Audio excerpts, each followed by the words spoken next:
नमस्कार, मैं हूं आपकी सादिया मैम और एक बार फिर से स्वागत करती हूं आपका अपने YouTube channel play with science पर। तो आज का जो हमारा टॉपिक है वो है कीटोनों का विचरण।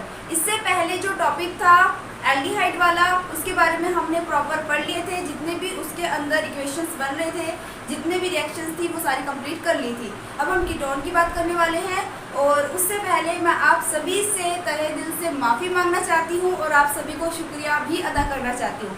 सबसे पहले तो माफ़ी मैं इसलिए मांगना चाहती हूँ क्योंकि मैं काफ़ी लंबे समय से वीडियो नहीं बना पाई। काफ़ी रीज़न है इसके पीछे।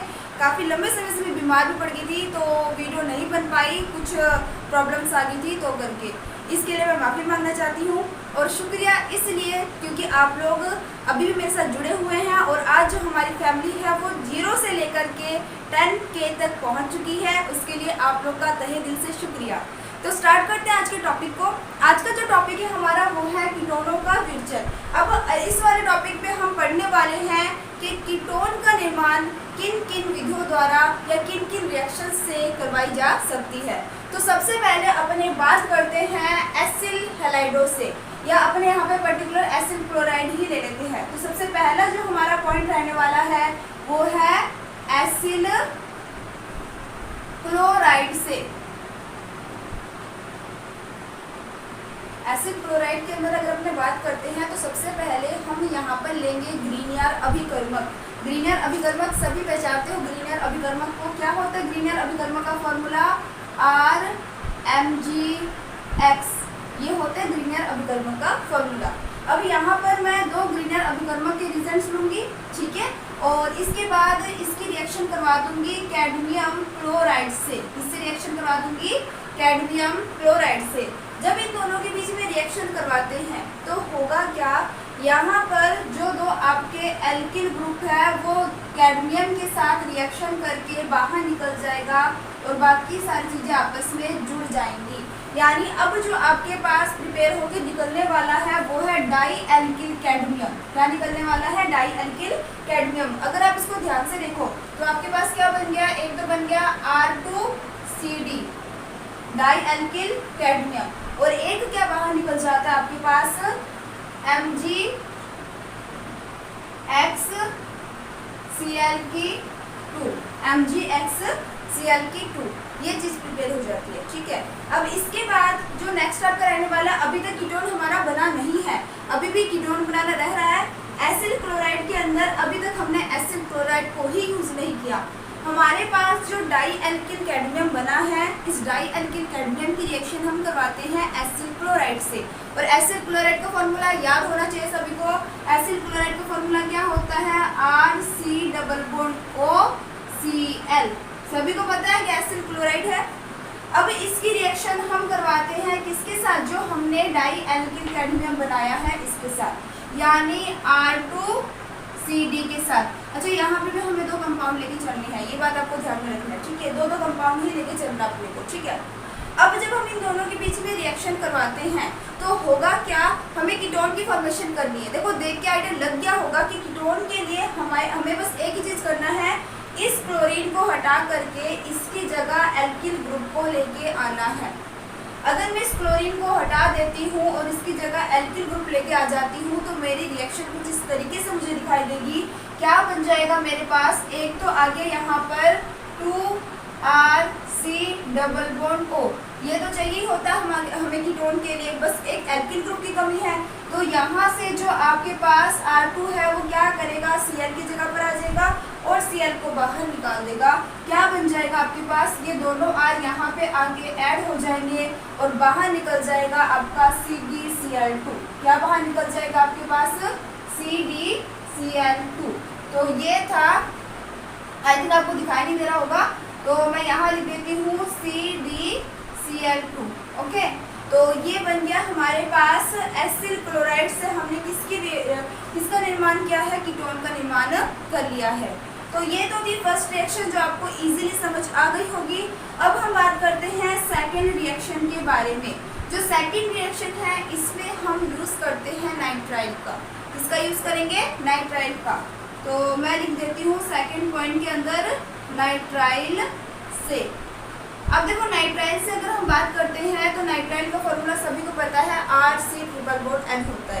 यहाँ पर R की जगह पर्टिकुलर मैं कार्बन और हाइड्रोजन की संख्या ले लेती हूँ, जो कि मैं कितनी भी ले सकती हूँ। कार्बन की संख्या मैं 2 भी ले सकती हूँ, मैं 3 भी ले सकती हूँ, मैं 4 भी ले सकती हूँ, ठीक है। बट मैं यहाँ पे कार्बन की संख्या 2 ही लेती हूँ, CH3 CH2 C triple bond N, ठीक है। तो ये मेरे पास आ चुका है एक नाइट्राइल। अब इसकी रिएक्शन सबसे पहले करवाई जाती है ग्रीनियर रिएजेंट से। ग्रीनियर रिएजेंट को तो मैंने आपको जब ऑर्गेनिक स्टार्ट करवाया था ना, तो भी मैंने आपको कहा था कि ग्रीनियर को तो माइंड में बिठा लो, क्योंकि ग्रीनियर बहुत ही ज्यादा काम आने वाला है, ठीक है। तो ग्रीनियर का फॉर्मूला सभी को पता है, RMgX है, ठीक है। तो यहाँ पे मैं RMgX ना लेकर के पर्टिकुलर मैं C6H5 ले लेती हूँ, यानी कार्बन की संख्या ले लेती हूँ, ठीक है। ये भी ग्रीनियर रिएजेंट है, C6H5 मैंने ले लिया है, ठीक है। अकॉर्डिंग टू आपके बुक के चलते हैं, आपको समझना ज्यादा इजी लगेगा, ठीक है। अब देखो मैंने आपको बताया था कि ग्रीनियर रिएजेंट के अंदर ना आपको 2 बातें जो है वो याद रखनी होती है। कौन कौन सी बातें याद रखनी होती है? देखो RMgX जो कि ग्रीनियर रिएजेंट है, और इसके अंदर जो Mg होता है केवल इसी पे डेल्टा पॉजिटिव चार्ज होता है, और इस पे हैलोजन पे भी नेगेटिव चार्ज होता है, और एल्किल ग्रुप पे भी नेगेटिव चार्ज होता है। और बॉन्ड हमेशा Mg और R के बीच में टूटता है, ये हमेशा माइंड के अंदर कॉन्सेप्ट क्लियर रखना, ठीक है। अब यहाँ पर होता क्या है, ध्यान से देखना। यहाँ पे आपको C और N के बीच ट्रिपल बॉन्ड दिखाई दे रहे हैं, सभी को दिखाई दे रहा होगा। अब क्या होता है कि इस कार्बन और नाइट्रोजन में से कौन सा परमाणु ज्यादा विद्युत ऋणी है? तो सभी जानते हो नाइट्रोजन ज्यादा विद्युत ऋणी है। किसी की विद्युत ऋणता का मतलब है कि वो सामने वाले से इलेक्ट्रॉन अपनी ओर खींचेगा, आकार छोटा होने के कारण, ठीक है। ये सारे रीजन है जो कि हम पी ब्लॉक वाले चैप्टर में, डीएफ ब्लॉक वाले चैप्टर में बहुत ही डिटेल से पढ़ने वाले हैं। फिलहाल यहाँ पे देखो कि जो नाइट्रोजन है ये एक विद्युत ऋणी परमाणु है, जिस कारण से ये बंध की इलेक्ट्रॉनों को अपनी ओर खींचेगा। जैसे ही बंध की इलेक्ट्रॉन इसकी ओर आकर्षित होंगे तो जो नाइट्रोजन है इसके ऊपर नेगेटिविटी का गुण आ जाएगा, कार्बन के ऊपर पॉजिटिविटी का गुण आ जाएगा। नाइट्रोजन पर नेगेटिव का गुण आ गया, मैं लिख देती हूँ यहाँ पे डेल्टा नेगेटिव, यहाँ पे डेल्टा पॉजिटिव, आपको ज्यादा समझ आएगा, ठीक है। और अभी मैंने आपको क्या समझाया कि जो हमारे पास ग्रीनियर रिएजेंट होता है ना, वो किस तरीके से आपके पास प्लस माइनस चार्ज होता है कि जो R है इसके ऊपर तो क्या होता है डेल्टा नेगेटिव, Mg पे क्या होता है डेल्टा पॉजिटिव, और X पे क्या होता है डेल्टा नेगेटिव, और बॉन्ड हमेशा यहाँ से विदलित होता है।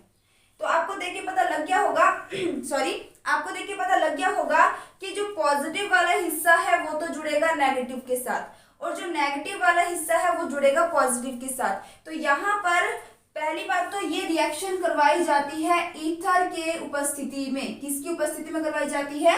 ईथर की उपस्थिति में, जो आपको हमेशा याद रखना है। अब इसके बाद देखो क्या होता है कि यहाँ पे पहली बात तो ये ट्रिपल बॉन्ड है वो चेंज हो जाता है डबल बॉन्ड में, क्योंकि एक बॉन्ड यहाँ पर जा चुका है, इलेक्ट्रॉन्स उसके ऊपर शिफ्ट हो चुके हैं, तो 2 बॉन्ड ही रह जाएंगे पीछे। अब यहाँ पे जो आपकी स्ट्रक्चर बनेगी वो कुछ इस तरीके से बनेगी, CH3 CH2 C double bond N, N के साथ जुड़ जाएगा हिस्सा कौन सा, N पे नेगेटिव है तो पॉजिटिव वाला हिस्सा जुड़ जाएगा, यानी N के साथ जुड़ जाएगा MgX, ओके। देन यहाँ पे जो कार्बन है इसके ऊपर पॉजिटिव चार्ज है, तो इसके ऊपर इसके साथ कौन सा हिस्सा जुड़ेगा, नेगेटिव वाला हिस्सा, तो यहाँ पे जुड़ जाएगा आपका C6H5। क्लियर होगी बात?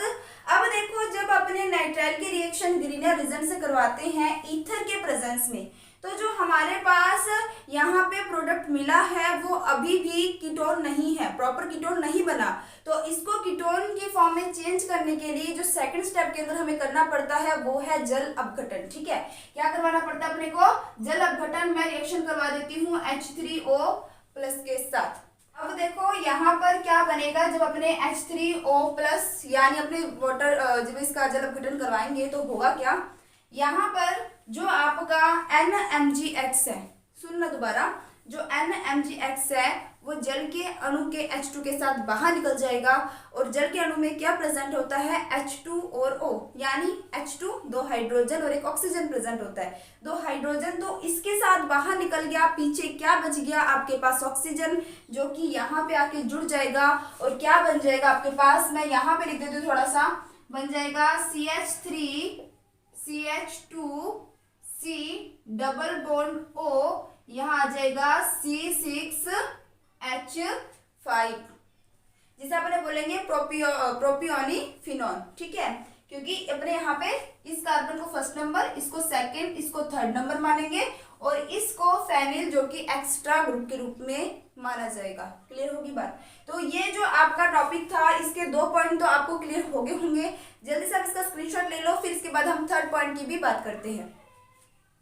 अब हम बात करते हैं जो थर्ड रिएक्शन है आपकी, वो है बेंजीन या प्रतिस्थापित बेंजीन से। अच्छा, इससे पहले 2 रिएक्शन कौन कौन से देखिए एक बार देख लो। सबसे पहले एसिल क्लोराइड से हमने कीटोन बनाया था। ठीक है, सेकंड जो है वो नाइट्राइल से हमने प्रोपियोफिनॉन बनाया था। ठीक है, अच्छा पीछे एक छोटी सी गलती हो गई थी जिसको मैं यहाँ पे आपको सही करके बता रही हूँ। जब हम एसिल क्लोराइड वाली रिएक्शन करवा रहे थे तो शुरुआत में हमने ग्रीनियर रीजन की रिएक्शन कैडमियम क्लोराइड से करवाई थी, तो हमारे पास डाई एल्किल कैडमियम तो बन गया था, साथ ही साथ मैंने वहां पे गलती से MgXCl2 लिख दिया था, जो कि आपका 2 आगे आना था।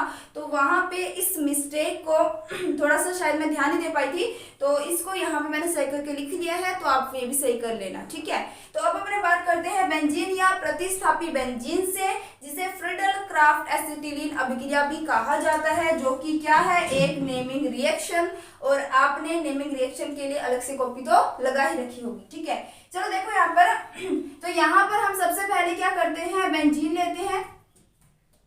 इस तरीके से आपने बेंजीन ले लिया और इस बेंजीन की रिएक्शन हम करवाते हैं, आप करवाओगे एसिल हैलाइड के साथ। ठीक है, अब यहाँ पर R की जगह आप कुछ भी ले सकते हो, नॉर्मल कार्बन की संख्या भी ले सकते हो या फिर आप फेनिल ग्रुप भी ले सकते हो। ठीक है, तो मैं यहाँ पे सीधे लिख देती हूँ, यहाँ पे आप AR यानी एरोमेटिक कंपाउंड भी ले सकते हो या डायरेक्ट कोई भी एल्किल ग्रुप ले सकते हो। ठीक है, अब देखो भाई, जब इन दोनों के बीच रिएक्शन करवाई जाती है तो पहली बात तो ये रिएक्शन करवाई जाती है निर्जल AlCl3 के प्रेजेंस में। किसके प्रेजेंस में करवाई जाती है?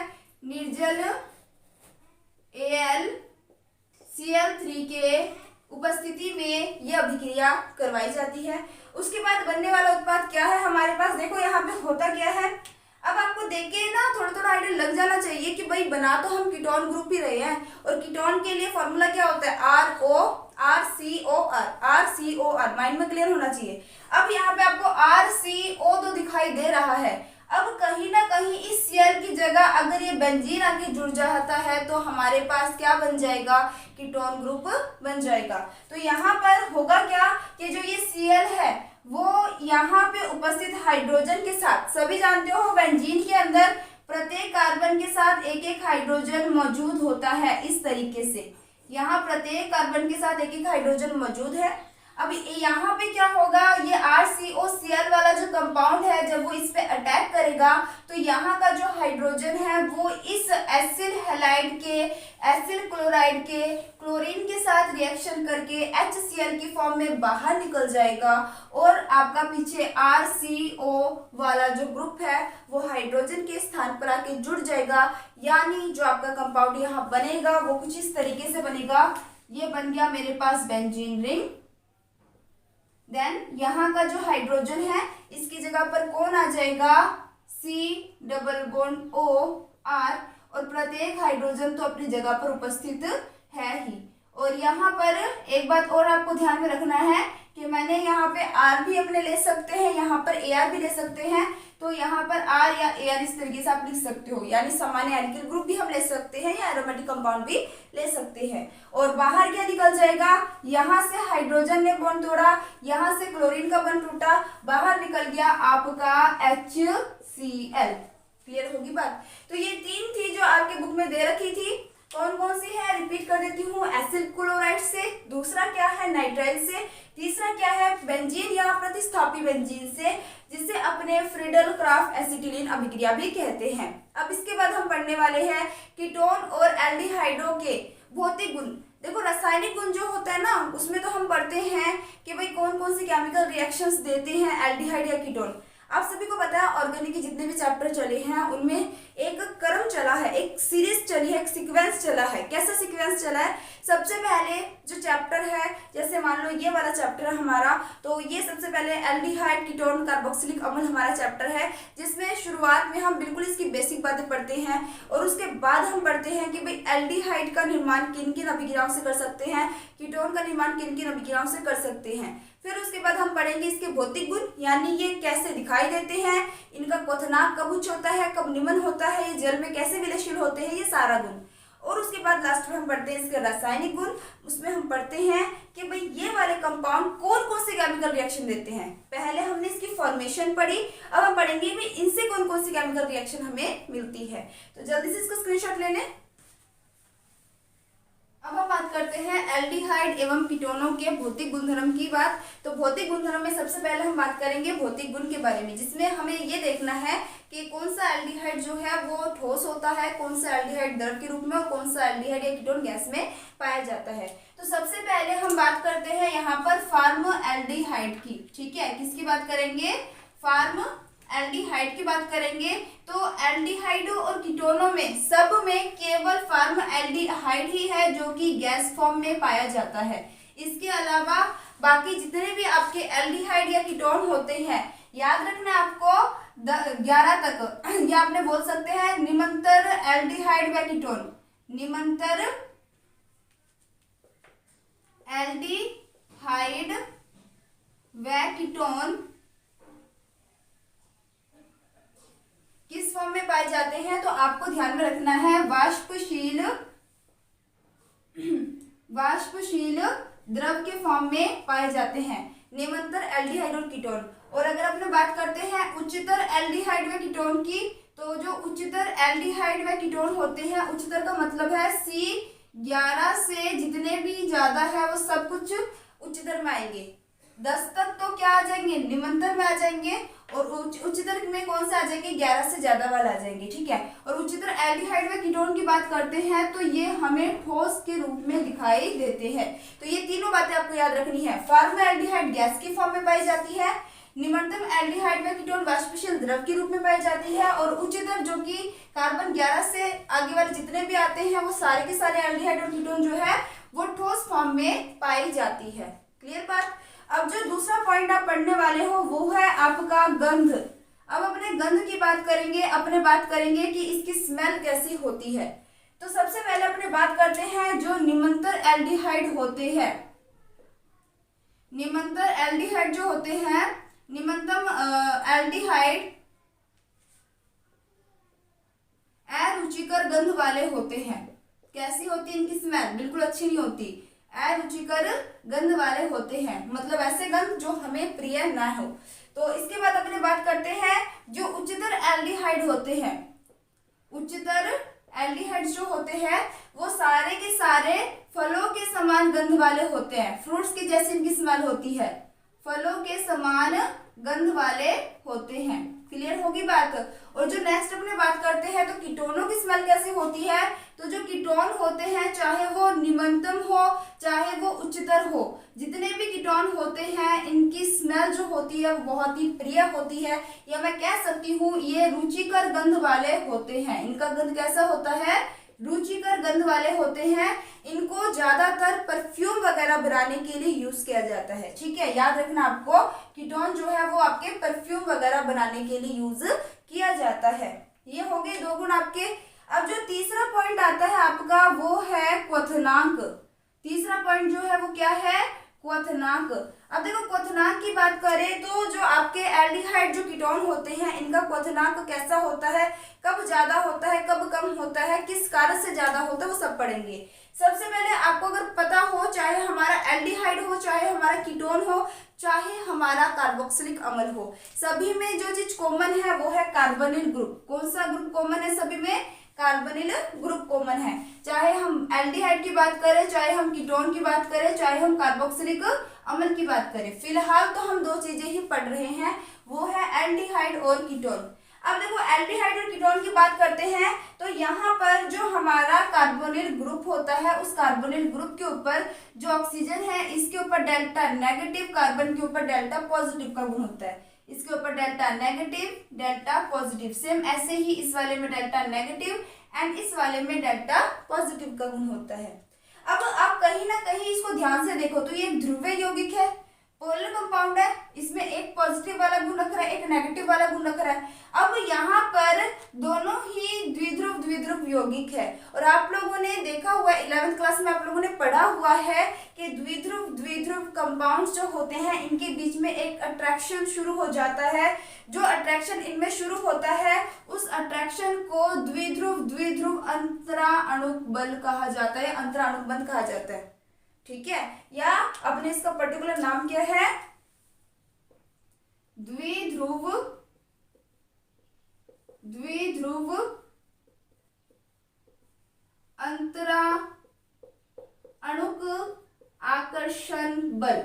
ठीक है, तो ये बात आपको ध्यान में रखना है कि जो हमारे एल्डिहाइड होते हैं या जो हमारे कीटोन होते हैं उनमें जो कॉमन चीज पाई जाती है वो है कार्बोनिल ग्रुप, और कार्बोनिल ग्रुप के कारण इनमें कौन सी चीज पाई जाती है, इनमें पाया जाता है द्विध्रुव द्विध्रुव अंतराणुक आकर्षण बल। और इनके बीच में आकर्षण बल बनने के कारण, इनके बीच में आकर्षण बंद होने के कारण इनको तोड़ना हमारे लिए मुश्किल हो जाता है। और जिस वक्त आपस में कंपाउंडों को तोड़ना मुश्किल होता है उस टाइम हमें ज्यादा क्वथनांक की जरूरत पड़ती है। तो कहने का मतलब ये है कि जो एल्डिहाइड और जो कीटोन होते हैं इनके क्वथनांक उच्च होते हैं किसी भी सामान्य एल्केन के मुताबिक। समझ आ गई बात?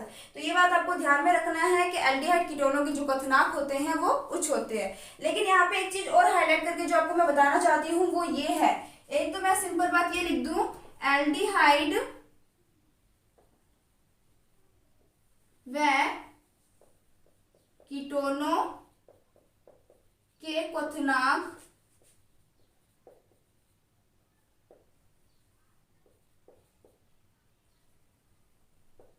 एल्केनों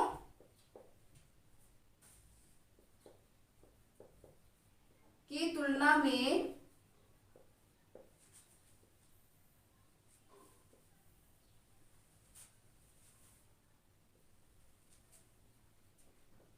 उच्च होते हैं। ये बात आपको ध्यान में रखना है। ठीक है, ये क्या होते हैं, एल्डिहाइड और कीटोनों के जो क्वथनांक होते हैं वो सामान्य एल्केनों की तुलना में उच्च होते हैं। लेकिन एल्डिहाइड कीटोनों के क्वथनांक अल्कोहलों की तुलना में कम होते हैं, जो आपको याद रखना है। परंतु अल्कोहलों के तुलना में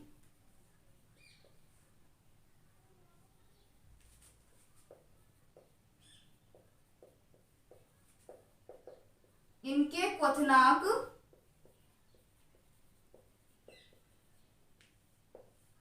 कम होते हैं। ठीक है, रीजन क्या है, रीजन इसके पीछे यही है कि अल्कोहल में हाइड्रोजन बॉन्ड पाया जाता है, इनके अंदर वो वाला हाइड्रोजन बॉन्ड नहीं पाया जाता। ठीक है, और अगर आपसे पूछ ले कि एल्डिहाइड और कीटोनों में से किसका क्वथनांक उच्च है, तो हमेशा याद रखना है कीटोन का क्वथनांक उच्च होता है एल्डिहाइड की तुलना में। अगर आपको दो समवायवी दे दिया जाए, एक एल्डिहाइड दे दिया जाए, एक कीटोन दे दिया जाए, तो दोनों में ज्यादा किसका होता है, मैं यहाँ बना देती हूँ, यहाँ पे मैं लिख देती हूँ। जैसे मान लो मैंने लिख दिया CH3CH2CHO, ये तो हो गया अपने पास एल्डिहाइड, प्रोपेनॉल जिसे अपने बोलेंगे। और इसके कंपैरिजन में मैं कीटोन लिख देती हूँ CH3C+O CH3, प्रोपेनॉल बन चुका है। अगर इन दोनों की बात करें तो इसका क्वथनांक होता है तकरीबन 322 के, और इसका क्वथनांक होता है, यहाँ पे लिख देती हूँ 322 के, दिख रहा होगा आपको। और जो इसका क्वथनांक होता है वो तकरीबन होता है 329-27 का तकरीबन होता है। ठीक है, तो ये आप थोड़ा सा देखना, 329 है 27 है थोड़ा सा। तो इन दोनों में अगर कंपेयर करें तो दोनों में से किसका होता है क्वथनांक ज्यादा, तो कीटोन का होता है। समझ आ गई बात? तो ये तो था आपका क्वथनांक वाला टॉपिक। ठीक है, और अब जो इसके अंदर जो फोर्थ पॉइंट रह जाता है वो है इसकी विलयशीलता। और अगर अपने विलयशीलता की बात करते हैं तो विलयशीलता में आपको ध्यान में रखना है कि 1 से लेकर 4 तक कार्बन वाले जितने भी आपके पास एल्डिहाइड या कीटोन होते हैं वो सारे के सारे जल में विलयशील होते हैं। जल में क्या होते हैं, ये सारे के सारे जल में विलयशील होते हैं। लेकिन 4 से ज्यादा, यानी कार्बन की संख्या अगर 5 या उससे ज्यादा आ जाती है तो तो ये जल में अविलयशील होते हैं। ये आपको याद रखना है, क्योंकि जैसे जैसे कार्बन की संख्या बढ़ती जाएगी वैसे वैसे कार्बन जो है, कार्बन का अनुभार बढ़ता जाएगा। कार्बन की संख्या बढ़ने से उनके हाइड्रोजन के उनके बीच यानी एल्डिहाइड कीटोन और जो जल के अणु हैं उनके बीच हाइड्रोजन बॉन्ड नहीं बन पाता है। ठीक है, हाइड्रोजन बॉन्ड किस तरीके से बनता है आपको ध्यान होगा। अगर एल्डिहाइड का फॉर्मूला की बात करें तो RCH और डबल बॉन्ड O इस तरीके से होता है। और अगर कीटोन की बात करें तो RC डबल बॉन्ड O, यहाँ पर C, यहाँ पे आ जाएगा R। ठीक है, तो ये क्या कर लेते हैं, बॉन्ड बना लेते हैं वाटर के मॉलिक्यूल के साथ। किस तरीके से बॉन्ड बना लेते हैं, यहाँ लिख दिया मैंने HOH, यहाँ भी लिख दिया मैंने HOH। तो जो आपका एल्डिहाइड होता है वो इस तरीके से हाइड्रोजन बॉन्ड बना लेता है और जो कीटोन होता है वो इस तरीके से हाइड्रोजन बॉन्ड बना लेता है। ठीक है, लेकिन जैसे जैसे कार्बन की संख्या बढ़ती जाती है वैसे वैसे इनकी जल में विलयशीलता कम होती जाती है, परंतु इनकी विलयशीलता जो अकार्बनिक यौगिक होते हैं जैसे आपका ईथर हो गया, ठीक है, उनमें इनकी विलयशीलता बढ़ जाती है। ये आपको ध्यान में रखना है। तो ये सारे के सारे पॉइंट जो है मैंने आपको बहुत अच्छे से समझाए हैं, आपको अच्छे से समझ आगे होंगे। इसमें जो एक इम्पोर्टेंट लाइन है वो ये याद रखना है आपको कि क्वथनांक बढ़ने के साथ, आप खुद लिख ले या तो यहाँ पे अपने बोल सकते हैं अनुभार बढ़ने के साथ क्वथनांक बढ़ते हैं। अनुभार बढ़ने के साथ क्वथनांक बढ़ते हैं। ठीक है, तो ये बातें भी आपको ध्यान में रखनी है। तो मैंने इसको बहुत अच्छे से बताया है, एक बार मैं रिपीट कर देती हूँ। क्या चीज बताइए, सबसे पहले मैंने आपको बताया है कि भौतिक गुणधर्म में फॉर्मल्डिहाइड जो है वो गैस की फॉर्म में पाया जाता है, लेकिन निमंत्रण एल्डिहाइड या निमंतम, इसको आप बोलोगे निमंतम एल्डिहाइड या जो आपका उच्चतम एल्डिहाइड, निम्नतम एल्डिहाइड में कीटोन तो वाष्पशील द्रव के रूप में पाए जाते हैं, जबकि उच्चतम जो एल्डिहाइड कीटोन होते हैं वो ठोस की फॉर्म में पाए जाते हैं। गंध की बात करें तो जो आपके निम्नतम एल्डिहाइड होते हैं वो सारे के सारे अरुचिकर गंध वाले होते हैं, मतलब उनकी स्मेल हमें प्रिय नहीं होती या हमें अच्छी नहीं लगती। लेकिन उच्चतम एल्डिहाइड की बात करें तो ये फलों के समान फ्रूट्स लाइक स्मेल देते हैं। कीटोन्स की बात करें तो कीटोन चाहे निम्नतम हो चाहे उच्चतम हो, ये सारे के सारे रुचिकर गंध वाले होते हैं। नेक्स्ट क्वथनांक की बात करें तो क्वथनांक में भी आपको ध्यान में रखना है कि इनमें कार्बोनिल ग्रुप पाया जाता है, जिसके कारण इनमें द्विध्रुव अंतरा अणुक आकर्षण बंध पाया जाता है, जिस कारण से इनके क्वथनांक उच्च होते हैं सामान्य एल्केनों की तुलना में, परंतु अल्कोहलों की तुलना में कम होता है, क्योंकि अल्कोहल में इनसे मजबूत हाइड्रोजन बॉन्ड बन जाता है। और यहाँ पर अगर आपसे पूछ ले कि एल्डिहाइड और कीटोन में क्वथनांक किसका ज्यादा है तो कीटोन का होता है, ये 329 से रहेगा, कंफर्म है। अच्छा, और एक चीज इसमें जो इम्पोर्टेंट है वो याद रखना है कि अनुभार बढ़ने के साथ क्वथनांक बढ़ते हैं। और सबसे लास्ट जो आपका पॉइंट आता है वो है विलयशीलता। और विलयशीलता की बात करें तो 1 से लेकर 4 तक कार्बन जल में विलयशील होते हैं, परंतु 5 या उससे ज्यादा अविलयशील होते हैं। परंतु ये किसमें विलयशील होते हैं, अकार्बनिक विलायकों में। किसमें विलयशील होते हैं, अकार्बनिक विलायकों में ये विलयशील होते हैं। और इनमें हाइड्रोजन बॉन्ड इस तरीके से बनता है, ये तो बन गया एल्डिहाइड का, ये बन गया कीटोन का। तो अब जल्दी से इसका स्क्रीनशॉट ले लें। ले लिया होगा आपने स्क्रीनशॉट। तो आज मैं इतना ही टॉपिक करवाऊंगी। आई थिंक आपको ये सारा टॉपिक अच्छे से क्लियर हो गया होगा। और अगर आपको ये सारे टॉपिक अच्छे से क्लियर हो रहे हैं तो वीडियो को लाइक शेयर करना मत भूलना। जो बच्चे चैनल पे नए हैं वो चैनल को सब्सक्राइब करके जरूर जाना। और इसी तरीके से हंसते रहिए, मुस्कुराते रहिए। All the best, take care, bye bye.